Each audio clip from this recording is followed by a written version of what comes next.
वाईएम news and योजना Haryana YouTube channel पर आपका बहुत बहुत स्वागत है। उम्मीद आशा की कामना करता हूँ आप सभी ठीक होंगे, बेहतर होंगे।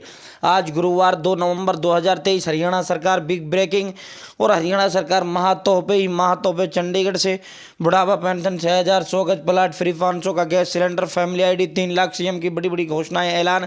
हरियाणा सरकार 28 बनने बड़े धमाकेदार आदेश। विस्तार से इन सभी पर चर्चा व संवाद करेंगे। चैनल सब्सक्राइब जरूर करें। Haryana family ID, Haryana BPL ration card, Haryana में केंद्र सरकार की छोटी बड़ी योजनाओं, हरियाणा में केंद्र का कुछ भी ऐसा हो जिसका लेना देना आपसे हो, मेरे साथ जुड़े हो तो ये नहीं कह पाओगे कि मुझे पता नहीं चले ये योजना कब आई कब चली गई। और सुबह सुबह 30 बड़ी बड़ी खबरें हरियाणा प्रदेश की देने का काम करते हैं। साथियों, पंजाब में पराली जलाने का रिकॉर्ड 1921 केस, हरियाणा में मात्र 99। पड़ोसी राज्य के एक दिन के मामले हरियाणा के पूरे सीजन से ज्यादा। हरियाणा में पिछले साल के मुकाबले इस बार घटे केस। 15 सितंबर से 1 नवंबर तक मात्र 1296 जगह जलाई गई पराली। तो पंजाब के कारण हरियाणा की जो आबो हवा है वो बहुत ज़्यादा खराब हो चुकी है। फतेहाबाद जो है पूरे देश के अंदर सबसे ज़्यादा प्रदूषित रहा। कल फतेहाबाद जो जिला था पूरे देश के अंदर सबसे ज़्यादा प्रदूषित रहा। प्रदूषण के मामले में पंजाब हरियाणा सटा होने के कारण जो पंजाब की तरफ से जो पराली जलाई जाती है उसका सीधा सीधा प्रभाव हरियाणा और दिल्ली पर पड़ता है। इससे जो लगातार मौसम खराब होता जा रहा है और आम आदमी को जीना मुश्किल होता जा रहा है। पीजीआई का क्यूआर कोड स्कैन करें और मोबाइल पर फाइन, खून व यूरिन की रिपोर्ट अगले दिन ही मिल जाएगी। जांच रिपोर्ट मरीजों को नहीं काटने पड़ेंगे चक्कर। ये पीजीआई ने नई जो लॉन्च किया है। फतेहाबाद देश में सर्वाधिक प्रदूषित शहर। प्राकृतिक से छेड़छाड़ के विनाशकारी परिणाम आ रहे हैं सामने। स्वास्थ्य के लिए बहुत ज़्यादा हानिकारक है। प्रदेश में कल सीएम सामने हरियाणा दिवस पर बड़े बड़े तोहफे दिए। सीएम ने ऐलान किया 1340 बीमारियां कवर होंगी। प्रदेश में 3.5 लाख कर्मियों को मिलेगी कैशलेस स्वास्थ्य सेवा। तो कैशलेस स्वास्थ्य सेवा देने का ऐलान किया। इनके अलावा मनोहर लाल ने अंत्योदय परिवारों को बड़ी सौगात देते हुए 1,80,000 से 3 लाख तक की जिनकी फैमिली आईडी के परिवारों को आयुष्मान और चिरायु कार्ड देना, कल से इसका भी शुभारंभ किया और आयुष्मान कार्ड व चिरायु कार्ड भी बांटने का काम किया। कल जैसे ये आयुष्मान कार्ड और चिरायु कार्ड की लिस्ट आई थी, मैंने आपको सबसे पहले सबसे तेज देने का काम किया था। मान्यता प्राप्त पत्रकारों को भी इसका लाभ। कर्मचारियों, पेंशनरों के साथ अंत्योदय परिवारों को सीएम मनोहर का तोहफा, परिवारों को कैश राशि इलाज की सौगात। हरियाणा दिवस पर मुख्यमंत्री ने किया शुभारंभ। 2 चरणों में लागू होगी योजना। 3 लाख तक की फैमिली आईडी वाले परिवारों को मिलेगा लाभ।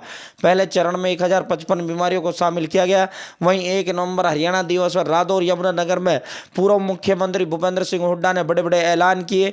उन्होंने 6000 बुढ़ापा पेंशन देने का वादा किया, 500 रुपये गैस सिलेंडर देने का वादा किया, 100 गज प्लाट फ्री देने का वादा किया, ओल्ड पेंशन स्कीम लागू करने का वादा किया। साथ ही साथ एमएसपी पर फसल जो है खरीदने का ऐलान पूर्व मुख्यमंत्री भूपेंद्र सिंह हुड्डा ने किया। 2024 चुनाव को लेकर जो गेंद है वो जनता के पाले में फेंक दिया।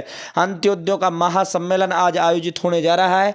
ये जो अंत्योदय महासम्मेलन है, अंत्योदय को बड़े बड़े तोहफे, अंत्योदय मतलब जिनकी फैमिली आईडी में इनकम कम है उन सभी को बड़ी बड़ी योजनाओं, बड़ी बड़ी घोषणाओं की ऐलान आज करनाल में मुख्यमंत्री और गृह मंत्री अमित शाह जी आ रहे हैं। उनके माध्यम से मुख्यमंत्री मनोहर लाल जो है इस सम्मेलन का वो करेंगे। बहुत बड़ी रैली सुबह 10 बजे आज दशहरा ग्राउंड करनाल में होगी। तो साथियों, अंत्योदयों के लिए आज बहुत बड़ा दिन है। हरियाणा सरकार ने बड़ा बदलाव, फेरबदल वरिष्ठ अधिकारियों में क्या, आईएएस और उनके जो है तबादले बड़े पैमाने पर किए गए। सुधीर को फिर कृषि विभाग, शोभा सत्यप्रकाश संभालेंगे एचएसवीबी। 9 सीनियर आईएएस अफसर का तबादला करने का काम किया। सोना 350 रुपये गिरकर 61,700 पर और चांदी में कल 1200 रुपये की भारी गिरावट दर्ज की गई। चांदी 1200 रुपये गिरकर 74,300 रुपये पर बंद हुआ। डॉलर के मुकाबले 9 रुपये 9 पैसे टूटकर रिकॉर्ड निचले स्तर पर पहुंचा।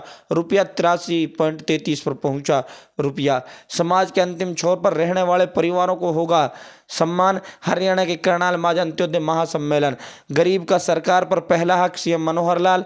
57वें हरियाणा दिवस पर हरियाणा राजभवन में सांस्कृतिक संध्या का किया गया आयोजन। नैनो देवी में एनएसएस के स्वयंसेवियों ने तैयारी की फुलयारी। अमित शाह के सामने अंत्योदय के झूठे लाभार्थी पेश करेगी मनोहर सरकार। अनुराग ढांडा ने यहाँ बड़ी प्रेस कॉन्फ्रेंस कल की। आम आदमी पार्टी के प्रदेश वरिष्ठ उपाध्यक्ष, उन्होंने कहा कि कार्यक्रम में भीड़ जुटाने के नाम पर कच्चे कर्मचारियों को जबरन बुलाया जा रहा है और कच्चे कर्मचारियों के जो लेटर हैं, नोटिस हैं, वो जबरदस्त तरीके से वायरल सोशल मीडिया पे हो रहे हैं और सरकार ने वो सभी डिपार्टमेंट से किए हैं। सभी डिपार्टमेंट से कहा है कि कच्चे कर्मचारी ड्यूटी पे ना जाए, कच्चे कर्मचारी को रैलियों में भेजिए। मास्टर जितना भी HKN से लगे हुए हैं, सारा का सारा जो है करनाल बुलाया गया है। उसी तरह यहाँ ये कह रहे हैं प्रदेश भर से करीब 30,000 फर्जी लाभार्थियों को पेश करेगी। ये अनुराग ढांडा हरियाणा सरकार पर आरोप लगा रहे हैं। बाकी इस आरोप में मुझे नहीं लगता ज़्यादा सच्चाई है। अगर हाँ, इसमें इनकी जरूर सच्चाई है, भीड़ के नाम पर इसमें सच्चाई है। भीड़ के नाम पर ये जो है कच्चे कर्मचारियों को हरियाणा सरकार बुला रही है, ये बिल्कुल सही है। लेकिन अंत्योदय के फर्जी लाभार्थियों को लेकर ये गलत है। प्रदेश के नंबरदार हुए लामबंद, आर पार की लड़ाई का ऐलान नंबरदारों ने कर दिया है। प्रदेश अध्यक्ष जिला सिंह की अगुवाई में ये किया। ये नंबरदार जो है आर पार की लड़ाई पे इसलिए आ गए क्योंकि एक तो नंबरदारों को दोबारा नया नियुक्त नहीं कर रही सरकार, मर गया तो दूसरा उनकी औलाद को नहीं बढ़ा रही, तीसरा इनकी उम्र को नहीं बढ़ा रही, चौथा इनका जो है उनमें काम होता था, जमीन और रजिस्ट्रियों में नंबरदार की जरूरत होती थी।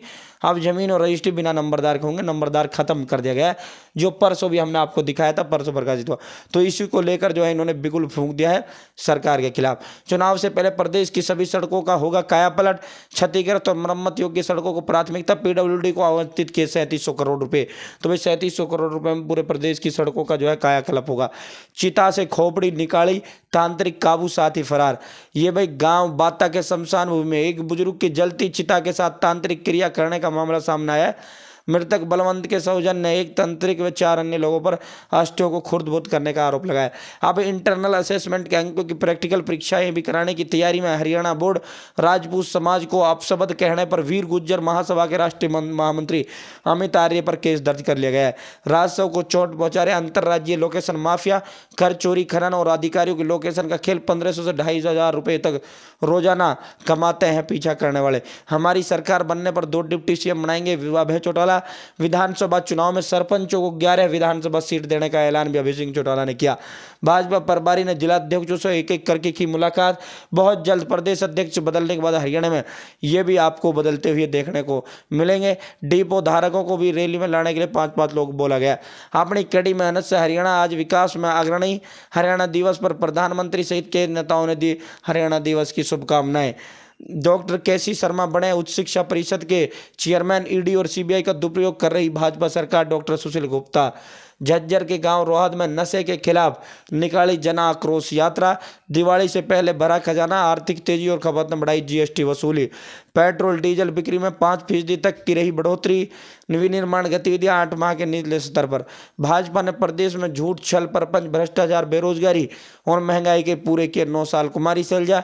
हरियाणा में सफाई कर्मचारियों का शोषण करने में लगी मनोहर अनुराग ढांडा। हरियाणा सरकार ने सीनियर IAS सुधीर राजपाल का कद बढ़ाया। स्कूल शिक्षा के साथ इनको कृषि विभाग भी दे दिया गया है। यह आयुष्मान कार्ड के जो लाभार्थी हैं जिन्होंने 1500 रुपये देकर अपना बीमा कवर करवाया था, वो आयुष्मान लिस्ट में नाम चढ़वाया था। 81 से ज़्यादा इनकी इनकम थी, 3 से कम थी। किसान संगठित होकर लड़े अपने हक की लड़ाई। राकेश टिकैत। कैथल की युवती की हत्या कर पंजाब में शव फेंक दिया। परिजनों ने चीका पुलिस को दी थी गुमशुदगी की शिकायत। मंगलवार की रात को घर से लापता हुई थी। पंजाब के नवा गांव एरिया में इस लड़की का शव मिला। डीको को डुसेन के शतक। दक्षिण अफ्रीका की न्यूजीलैंड पर बड़ी जीत। वर्ल्ड कप में 24 साल बाद न्यूजीलैंड से जीता अफ्रीका। भारत और बांग्लादेश के बड़ी 23 परियोजनाएं शुरू। PM मोदी ने किया डिजिटली शुभारंभ। विजय रथ पर सवार भारत की नजर जीत पर की सत्ता पर कायम रखने पर। आज श्रीलंका से होगी भारत की भिड़ंत। मराठा आरक्षण पर सभी दल सहमत, मांगा और समय प्रदर्शनकारी अड़े। सर्वदलीय बैठक के बाद CM शिंदे की अनशन खत्म करने की अपील जरांगे ने ठुकराई। केंद्र से हस्तक्षेप और संसद का विशेष सत्र बुलाने की मांग। 3 जिलों में इंटरनेट पर रोक, कई स्थानों पर कर्फ्यू। मंत्री हसन मुशर्रफ की कार को बनाया निशाना। तो ये आज की बड़ी बड़ी खबरें थी जो हमने आपको विस्तारपूर्वक देने का काम किया है। बहुत बहुत धन्यवाद। चैनल सब्सक्राइब जरूर करें।